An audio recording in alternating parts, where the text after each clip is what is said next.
Hello, elementary. Here is your read aloud for The Most Magnificent Thing by Ashley Spires.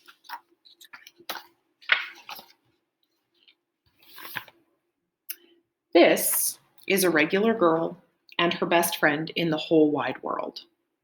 They do all kinds of things together. They race, they eat, they explore, they relax. She makes things, he unmakes things. One day, the girl had a wonderful idea. She was going to make the most magnificent thing.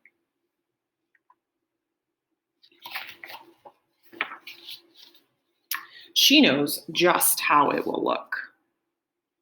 She knows just how it will work. All she has to do is make it. And she makes things all the time, easy peasy. First, she hires an assistant.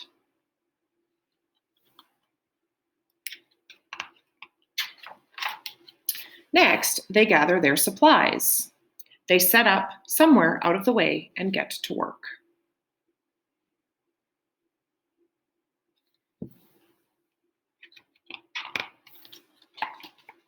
The girl tinkers and hammers and measures, while her assistant pounces and growls and chews. When she's finished, she steps back to admire her work. She walks around one side, her assistant examines the other side. It doesn't look right. Her assistant picks it up and gives it a shake. It doesn't feel right either. They are shocked to discover that the thing isn't magnificent or good. It isn't even kind of sort of okay. It's all wrong. The girl tosses it aside and gives it another go. She smooths and wrenches and fiddles. Her assistant circles and tugs and wags. When she is finished, she stands up and takes a long look at it. Her assistant gives it a nudge with his paw. The thing is still wrong. She decides to try again.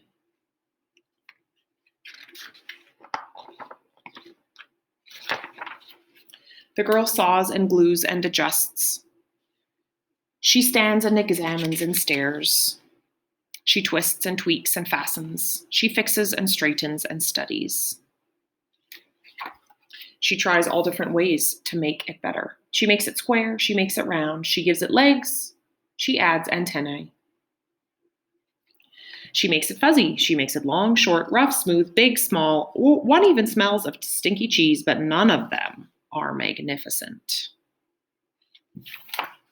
Her hard work attracts a few admirers, but they don't understand. They can't see the magnificent thing that she has in her mind. She gets mad. The angrier she gets, the faster she works. She smashes pieces into shapes. She jams parts together. She pummels the little tiny bits. Her hands feel too big to work, and her brain is too full of all the not right things. If only the thing would just work. Crunch. The pain starts in her finger. It rushes up to her brain and she explodes. It is not her finest moment. I'm no good at this. I quit. Her assistant suggests a walk.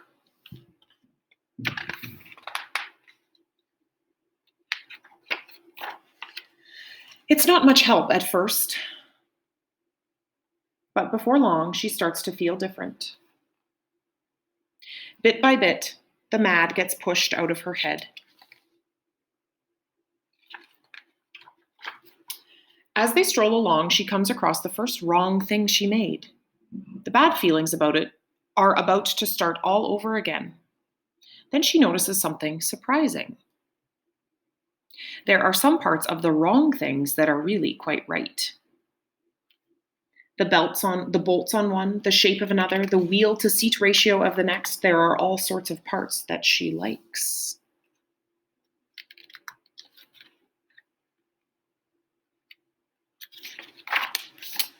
By the time she reaches the end of the trail, she finally knows how to make the thing magnificent. She gets to work. She works carefully and slowly, tinkering, hammering, twisting, fiddling, gluing, painting. Her assistant makes sure there are no distractions. This one's all wet. This will stop that leak. This is the perfect thing to ward off bears. The afternoon fades into evening. Finally, she finishes. She alerts her assistant. The pair take a good long look.